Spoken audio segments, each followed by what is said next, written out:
This is the Fujian. In addition to being modern, the Chinese have built this aircraft carrier with one purpose in mind: to retake Taiwan. The carrier's name, Fujian, represents the Chinese province of Fujian, which is directly across from Taiwan. Because of this, the Chinese have spared no expense in outfitting the Fujian into the deadliest and most capable carrier ever built outside of the US. One of the first things to understand about the Fujian is that this thing is huge. At just under 1,037 feet long and nearly 250 feet wide, combined with its estimated 80 to 85,000 ton displacement, the Fujian is the largest aircraft carrier the Chinese have ever put to sea. And unlike some situations in life where size doesn't necessarily matter, size definitely matters in naval combat. Being longer and wider than China's two previous carriers means the Fujian has physically more space to fit additional aircraft, people, and equipment. China has taken advantage of this extra space since the Fujian weighs in at over 20,000 tons heavier than the previous two.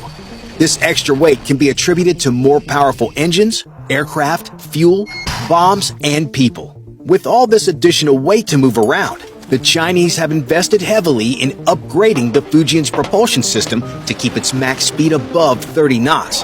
While it is unknown exactly what type of boilers are installed on the Fujian, we know that the ship has 8 of them, with a total of 4 shafts. This means there are 2 boilers per shaft, which is standard naval architecture to ensure redundancy when conducting maintenance or keeping up propulsion in combat. What is not standard naval architecture is the integrated electric system the Fujian employs. On most standard Navy ships, including most of those in the U.S. Navy, the power the ship uses is created from generators that start independently from the main engines with their own engines and reduction gears inside the unit. Ships like the American Zumwalt class of destroyers and the Fujian turn this conventional dynamic on its head through integrated electrical systems. For this power generation technique, the boilers create huge amounts of steam from burning diesel fuel. This steam then helps turn a high-powered steam turbine. The generators are coupled into this system, where the steam turbines help the generators create power. This power is not only used to service the entire ship's energy needs, but also powers electrical motors connected to each shaft to help rotate them, which produces the force necessary to propel the ship.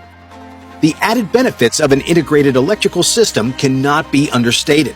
One of the main benefits is that as long as there is an engine online, there will be power going throughout the ship. Additionally, and more importantly, the Fujian can generate large amounts of power necessary for some of its most